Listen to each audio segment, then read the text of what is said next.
Hey folks, a couple times a year in downtime when I'm not camping, I like to do some projects where I clean up some stuff.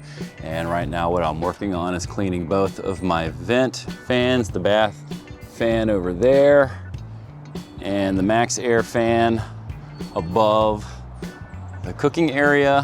One thing you may want to do is put some plastic or some tape over this sensor, because if it gets wet, it will close. So when you're up on a ladder, you have to keep getting up and down.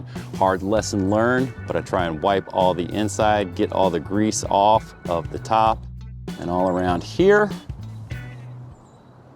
Then on the inside, I wipe that down really good, just using mild detergents. What I want to do is get all the grease off so that we don't have any accumulation on the motor and the parts in here.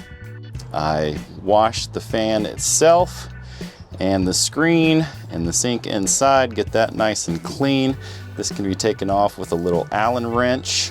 One thing I did notice this time when I was trying to take this off and loosen this to get this off of the assembly, this screw was a little tough, and I think what happened is last time water got in there and is making it a little tight. So this time what I'm gonna do is take some silicone lubricant for metal parts. It'll help keep the water off and lubricate those threads. I'm gonna put a little bit on there.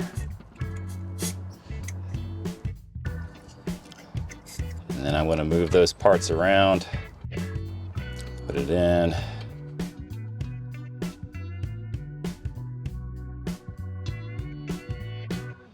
And out. That way it gets into all the grooves. Then I'm going to wipe off any excess here and we'll reinstall it. This is also sort of part of my winterization process, because if I'm going to leave this stored for any amount of time, I want to have this cleaned so that I can keep my camper maintained. And we've got all the parts back together on the fan, and it is ready to go, nice and clean. I do have another video where I just take this fan apart and show you how to clean it. I'll put a link to that here in the video so you can check that out, and we are good to go. Thanks for watching. Please like, share, and subscribe, and check out any links we have below in the description, and feel free to comment with any questions or concerns. Thanks for watching. Happy camping.